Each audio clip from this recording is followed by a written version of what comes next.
Welcome back to our channel. నేను మీ Kavya. So present నేను కడపలోని ప్రతిభా Biotique research సెంటర్కి వచ్చా. ఇక ప్రజెంట్ ఇక్కడ మీరు చూస్తున్నారు కదా, కిసాన్ సెంటర్ ప్రైవేట్ లిమిటెడ్, అదే ఆర్ఎంసీకి వచ్చా. సో ఇక్కడ రైతు ప్రతి సమస్యకి సొల్యూషన్ చూపించే దిశగా ఎన్నో సైంటిఫికల్గా రీసెర్చ్ సాగుతుంది.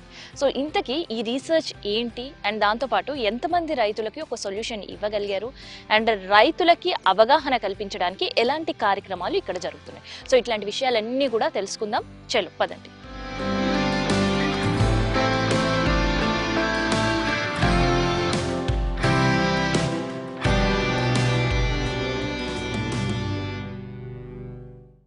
సో మొత్తానికైతే నేను కిసాన్ రీసెర్చ్ సెంటర్ లోపలికి అడుగుపెట్టా. అండ్ ఇక్కడ జరుగుతున్న రీసెర్చ్ గురించి అండ్ దాంతోపాటు క్రాప్ గురించి తెలుసుకునే ప్రయత్నం చేద్దాం. ఎందుకంటే వైడ్ వెరైటీ ఆఫ్ క్రాప్ మనకు కనిపిస్తుంది, అండ్ చాలా హెల్దీగా కూడా క్రాప్ కనిపిస్తుంది. అండ్ ఇట్లే ప్రతి ఒక్కరి క్రాప్ హెల్దీగా ఉండడానికే ఇక్కడ చేస్తున్న ప్రయత్నమే మేము ముందుకు తీసుకురాబోతున్నా. సో ఆ ప్రయత్నాలు ఏంటి మనకు తెలియాలంటే రాజశేఖర్ సార్తో మనం మాట్లాడాలి. సో ప్రజెంట్ ప్రతిభా బయోటెక్ మేనేజింగ్ డైరెక్టర్ ఉన్నారు, రాజశేఖర్ రెడ్డి గారు. ఒకసారి మాట్లాడదాం. సార్ నమస్తే. నమస్తే సార్, ఎలా ఉన్నారు? బాగున్నా అండి. సో మీరు ఎలా ఉన్నారు? Fine sir. క్రాప్ అంతా కూడా చాలా హెల్దీ గ్రీనరీగా కనిపిస్తుంది. సో ఇవాళ మీరు అన్ని కూడా మీ క్రాప్ సీక్రెట్స్ మాతో రివీల్ చేయాల్సిందే. ఖచ్చితంగా. యాక్చువల్‌గా ఈ ఆర్ఎం కిసాన్ సెంటర్ పెట్టిందే అందుకు. అంటే మన భారతదేశ రైతాంగం వ్యవసాయ విధానంలో చాలా వెనుకబడి ఉన్నారు. విదేశాలతో పోల్చినప్పుడు వ్యవసాయ ఆధారిత దేశమైన మన భారతదేశం చాలా వెనుకబడి ఉంది. టెక్నాలజీలో గానీ, పద్ధతుల్లో గానీ చాలా వాటిలో. సో వాటన్నిటిని మన రైతాంగానికి అందించాలన్న ఒక ఉద్దేశ్యంతో, ఒక సేవా దృక్పథంతో మాత్రమే ఈ ఆర్ఎం కిసాన్ సెంటర్‌ని ఇక్కడ స్థాపించడం జరిగింది. ముఖ్యంగా ఇది ఈ రాయలసీమలో కడప జిల్లాలో ఎందుకు పెట్టాల్సొచ్చిందంటే, హార్టికల్చర్‌ని ఎక్కువగా ఇంట్రొడ్యూస్ చేయాలి. హార్టికల్చర్‌ని ఒక హబ్‌గా, రాయలసీమను ఒక హబ్‌గా మార్చాలన్న ప్రభుత్వ ప్రయత్నానికి, సో దానికి తోడుగా మనం రైతులకి టెక్నాలజీ అందిస్తే ఇంకా బాగుంటుంది అన్న ఉద్దేశంతో, రాయలసీమలో ఉంటే ఈ హార్టికల్చర్ సంబంధించిన క్రాప్స్ అన్ని వాళ్ళకు కొత్తగా ఈ టెక్నాలజీ ఇంట్రొడ్యూస్ చేయడం బాగుంటుందన్న ఉద్దేశంతో ఇక్కడ పెట్టడం జరిగింది. మేజర్‌గా ఇక్కడ హార్టికల్చర్ క్రాప్స్ ఉన్నాయి. తర్వాత వెజిటబుల్ క్రాప్స్ కూడా మేము కల్టివేట్ చేస్తున్నాము. కాకపోతే బయట రైతులు ప్రస్తుతం చేస్తున్న టెక్నాలజీకి, ఇక్కడ చేస్తున్న టెక్నాలజీకి చాలా తేడా ఉంది. మామూలుగా ఏందంటే రైతులు ఇప్పుడు మ్యాంగో కానివ్వండి, ఎకరానికి ఒక 60 చెట్లు పెడతారు. కానీ ఇక్కడ మనము ఇప్పుడు జపనీసు, ఇజ్రాయెల్ కంట్రీస్‌లో హార్టికల్చర్ ఎలా వచ్చిందంటే పాలీ హౌస్‌లోకి వచ్చేసింది. చాలా దేశాల్లో ఇప్పుడు పాలీ హౌస్‌లోకి వచ్చేస్తుంది. అంటే అల్ట్రా హై డెన్సిటీ యూజ్ చేసి ఏ చెట్టునైనా సరే, హార్టికల్చర్‌కి సంబంధించిన చెట్టుని ఏదైనా సరే వాళ్ళు 6 అడుగులకు మించి ఎత్తు పెంచకుండా, ప్లస్ 5 అడుగుల క్యానోపీతో వాళ్ళు మొత్తం పాలీ హౌస్‌లోకి తీసుకొచ్చేసారు. అంటే వాళ్ళు ఇంకా అల్ట్రా హై డెన్సిటీలో వాళ్ళు ఇంకా ఎక్కువ చెట్లు పెడతారు. ఇక్కడ మనం ఏందంటే ఓపెన్ ల్యాండ్ మనకు చాలా ఉంది కాబట్టి, అల్ట్రా హై డెన్సిటీ పద్ధతి పాటించినా సరే మనం మధ్యలో సేద్యం చేసుకోవడానికి ట్రాక్టర్ నందుకు వినియోగించుకోవడం కోసం అనుగుణంగా మనము దాన్ని కొంచెం వెసులుబాటు తీసుకున్నాం. ఇక్కడ మనకు ఓపెన్ ల్యాండ్ ఎక్కువ ఉంటుంది కాబట్టి ఇండియాలో. ఇక్కడ మనం పాలీ హౌస్ కల్టివేషన్ చేయాలంటే మనకు ఎక్స్‌పెన్సివ్, చాలా ఖర్చుతో కూడుకున్నది. కానీ మనకు ఓపెన్ ల్యాండ్ ఎక్కువ ఉంది కాబట్టి మన రైతులకి పాలీ హౌస్‌లో హార్టికల్చర్ చేయాలంటే చాలా ఖర్చుతో కూడుకున్నది కాబట్టి దాన్ని ఇంట్రొడ్యూస్ చేయకుండా, వాళ్ళు పాటిస్తున్న ఆ పద్ధతిని వెసులుబాటు తీసుకొని ఓపెన్ ల్యాండ్‌లో దాన్ని ఎలా చేయొచ్చు అన్నట్లు మనం ఇక్కడ ఇంట్రొడ్యూస్ చేయడం జరిగింది. మామూలుగా అయితే ఈ మ్యాంగో గాని ఇవన్నీ 60 చెట్లు వేస్తారు కదా, అవును. ఇక్కడ వచ్చేసి ఎకరానికి 520 చెట్లు అన్నమాట. ఎకరానికి అసలుకి సంబంధం లేని 520 కౌంట్ చెట్లు. కనిపిస్తుంది మీరు అలాగే చెప్పడంలో. దానిమ్మ కూడా అంతే. అంటే దానిమ్మ కూడా మన వాళ్ళు ఏం చేస్తారంటే చెట్టుకు చెట్టుకు 10 అడుగులు దూరం పెడతారు. వరుసకు వరుసకు 14-16 అడుగులు పెడతారు.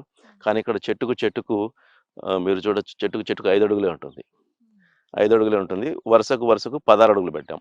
మామూలుగా అయితే ఇంకా తక్కువ పెడతారు. కానీ ఇక్కడ ఏందంటే ఒక బెడ్ సిస్టమ్ పెట్టేసి ట్రాక్టర్ మధ్యలో అంతర్ సేద్యం చేసుకోవడానికి అనుగుణంగా, స్ప్రే చేయడానికి అనుగుణంగా ఉండడం కోసం ఓపెన్ ల్యాండ్ కాబట్టి మనం ఈ సిస్టమ్ పెట్టాం. డిస్టెన్స్ కొద్దిగా ఎక్కువ పెట్టుకొని. సో ఆ రకంగా చేసినా కూడా మనకు మామూలుగా రైతాంగం పెడుతున్న చెట్ల సంఖ్య కంటే దాదాపుగా 4 ఇంతలు 5 ఇంతలు చెట్లు వస్తాయన్నమాట ఇక్కడ. సో ఈ టెక్నాలజీని ఇక్కడ ఇంట్రొడ్యూస్ చేయడానికి కారణం ఏంటంటే, మన వాళ్ళకి తెలియదు ఏంటంటే చెట్టు పెద్దగా పెంచేస్తే దిగుబడి వస్తుంది అన్న ఉద్దేశంలో ఉంటారు. కానీ అలా కాదు. అది కరెక్ట్ కాదా సార్? కాదు. చెట్టును విపరీతంగా పెంచేసి అలా ఉండటం వల్ల హార్టికల్చర్ దిగుబడులు ఎప్పుడు రావు. అందుకే వీళ్ళు విదేశాల్లో ఏం చేశారంటే, చెట్టుని ఎప్పుడు పెద్దగా పెరగనీయకుండా దాన్ని వయసు మాత్రం పెరుగుతుంటుంది చెట్టుకి. కానీ దాన్ని నిత్య యవ్వనంగా అలాగే ఉంచడం కోసం ఏం చేస్తారంటే, పంట తీసుకున్న వెంబడే దాన్ని ప్రూనింగ్ చేసేస్తారు. అంటే కొత్తగా మళ్ళీ కొమ్మలు రావడము, కొత్తగా చిగుళ్ళు రావడము. అంటే ఎప్పుడు కూడా చెట్టు ఎలా ఉంటుందంటే యవ్వన దశలో ఉన్న ఒక యువకుడు లెక్క అలా యువకులు లెక్క అలా ఉంటాయన్నమాట. ఇప్పుడు ఒక నిగనిగలాడుతూ ఇప్పుడు చూడండి దీన్ని ఎత్తుకు పోనివ్వకుండా వదిలేసింటే ఈ పాటికి ఇది కూడా 7 అడుగులు ఎత్తుకుపోయిండేది. ఇది ఎన్ని ఇయర్స్ సార్? ఇదొచ్చేసి ఇప్పుడు 2 ఏళ్ళు కంప్లీట్ అయినాయి దీనికి. ఓకే. కానీ దీన్ని ఎత్తుకు పోనీయకుండా ఎప్పుడు దీన్ని హైట్ అరెస్ట్ చేస్తూ దాన్ని ప్రూనింగ్ చేసుకుంటూ సైడ్ కొమ్మలు పెరగనీయకుండా ఇలా చేయడం వల్ల ఇది చూడండి ఇప్పుడు నిగనిగలాడుతూ ఉంటుంది. ఇంక నెక్స్ట్ ఇది కాపుకు ఈ నుంచి వదులుతాం అనమాట దీన్ని. సో అంటే సిద్ధమవుతుంది మొక్క అనేది ఎప్పుడు ఎనర్జెటిక్‌గా ఉండి, పొటెన్షియల్‌గా ఉండి ఎక్కువ దిగుబడి ఇవ్వడానికి రెడీ అవుతుంది. కానీ ఎక్కువ మొక్కలు పెట్టి తక్కువ హైట్‌లో ఇలా పెంచడం వల్ల మనకు దిగుబడి ఎక్కువొస్తది. అంటే పెద్ద చెట్టు కాబట్టి ఎక్కువ కాయలు కాస్తాయనుకుంటారు కానీ అలా ఏముండదు. చిన్న చెట్టయినా ఇది కాపు ఎక్కువొస్తుంది. ప్లస్ నంబర్ ఆఫ్ ప్లాంట్స్ ఎక్కువ ఉండడం వల్ల మనకు ఓవరాల్‌గా టన్నేజ్ చాలా మూడింతల వరకు పెరిగిపోతుందనమాట. సో, అదొకటి. ఇంకోటేందంటే మనం పెద్దగా మానులాగా పెంచేసామనుకోండి మ్యాంగో గానీ, లేకపోతే వేరే ఏదైనా పంటలు మనం సీతాఫలం లేకపోతే సపోటా ఇవన్నీ పెద్ద పెద్ద చెట్లుగా పెంచేసి 10 అడుగులు, 15 అడుగులు ఎత్తి పెంచామనుకోండి, మనకు ఆ పండు అందదు చేతికి. విదేశాల్లో ఎందుకు వాళ్ళు ఎక్స్‌పోర్ట్ చేసి మంచి ధర తెచ్చుకుంటారు. మనం ఎందుకు తెచ్చుకోలేమంటే, మనం ఏం చేస్తామంటే, దోటి లాంటి ఒక కర్ర పట్టుకొని వాటిని కింద వేస్తాం. అవును. ఆ పండ్లను పెరికి కింద వేస్తాం మనం. కానీ వాళ్ళేం చేస్తారంటే కింద హార్వెస్టింగ్ పడ్డప్పుడు టైమ్‌లో డ్యామేజ్ అయ్యే అవకాశం డ్యామేజ్ ఉంది. అవుతుంది. మనకు పచ్చిగా ఉన్నప్పుడు అది కనిపించదు గానీ, అది రైప్ అయిన తర్వాత, మాగిన తర్వాత దాంట్లో డ్యామేజ్ అయిన భాగం మాత్రం జెల్ లాగా కనిపిస్తా ఉంటది. మనం మ్యాంగో కట్ చేసినా గూడా స్లైస్ కట్ చేస్తే లోపల మళ్ళీ జెల్ లాంటి మనకు పదార్థం కనిపిస్తా ఉంటది. అది డ్యామేజ్ అంటే హార్వెస్ట్ చేసినప్పుడు పండుని కిందేసినప్పుడు జరిగే డ్యామేజ్ అన్నమాట. సో వాటన్నిటిని దానివల్ల కూడా రైతు నష్టపోతున్నారు. నష్టపోతారు. మనకు అందుకే ఎక్స్‌పోర్ట్ చేయడానికి మనకు ప్రాబ్లమ్ ఎక్కడొస్తుందంటే, హార్వెస్టింగ్ గూడా మనకు సరిగ్గా తెలియదు.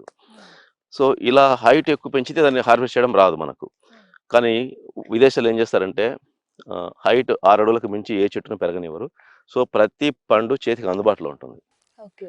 సో, దానికి చుట్టూ కవర్ వేయడానికి గానీ, అంటే మనం స్ప్రే చేసే మందులు అవన్నీ పండు మీద పడకుండా ఉండడం కోసం వాళ్ళు కవర్ చేయడానికి దాన్ని, ప్లస్ దాన్ని హార్వెస్ట్ చేసేటప్పుడు తెంపడానికి కానీ, తీసి జాగ్రత్తగా వాళ్ళు క్రేట్స్‌లో పెడతారు.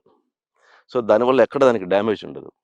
చెట్టును 15 అడుగుల నుంచి ఒక పండు పీకి కింద పడేసి దాన్ని ఎత్తి బుట్టలో వేయడానికి, తర్వాత జాగ్రత్తగా చేత్తో తెంపి క్రేట్‌లో పెట్టడానికి చాలా తేడా ఉంది. సో, అక్కడ కూడా రైతులు నష్టపోతారు. సో, అందువల్ల ఈ అల్ట్రా హై డెన్సిటీ సిస్టమ్ అనేది ఫస్ట్ ఇజ్రాయెల్, జపాన్ వాళ్ళు ఫస్ట్ అడాప్ట్ చేసుకున్నారు. సో, ఆ టెక్నాలజీలో వాళ్ళు చాలా లాభాలు గడించడము, ఎక్స్‌పోర్ట్స్‌లో వాళ్ళు ఎక్కువ ధర తెచ్చుకోవడము ఇవన్నీ జరుగుతున్నప్పుడు, అదే మనం ఇక్కడ కూడా ఇంట్రొడ్యూస్ చేసి రైతులకు ప్రత్యక్షంగా చూపిస్తే ఈ ట్రైనింగ్ సెంటర్‌లో బాగుంటుందన్న ఉద్దేశ్యంతో అన్ని అల్ట్రా హై డెన్సిటీ టెక్నాలజీని ఉపయోగించి బెడ్ సిస్టమ్ పెట్టడం వల్ల ఏమవుతుందంటే, ఎప్పుడైనా మనకు ఈ సంవత్సరం కూడా అధిక వర్షపాతం ఉంది. అధిక వర్షపాతం వల్ల ఏమవుతుందంటే, నీరు ఎక్కువగా నిల్వ ఉన్నప్పుడు వేరు వ్యవస్థ అంతా దెబ్బతిని చెట్లు కుళ్ళిపోతాయి, చనిపోతాయి. వేరుకు కుళ్ళు తెగులొచ్చి చనిపోతది. కానీ ఇలా బెడ్ సిస్టమ్ ఉండడం వల్ల ఏమవుతదంటే, వాటర్ ఒకేలా ఉన్నా కూడా డ్రైన్ అయిపోతది మధ్యలో. ఓకే. ఈ కింద వెళ్ళిపోయి బయటికెళ్ళిపోతది. సో, మొక్క హైట్‌లో ఉంటుంది కాబట్టి, సో, ఆ వేరు వ్యవస్థకి ఎటువంటి దెబ్బ ఉండదనమాట. అది ఎటువంటి రోగానికి గురి కాకుండా ఆరోగ్యంగా ఉంటుంది. అందుకే ఇంత వర్షం నమోదైనా సరే, ఆగస్టు నుంచి డిసెంబర్ వరకు కంటిన్యూ వర్షాలున్నాయి ఇక్కడ. అయినా సరే మొక్క ఎక్కడే గాని చిన్న డ్యామేజ్ లేకుండా, చిన్న మచ్చ లేకుండా ఉంది.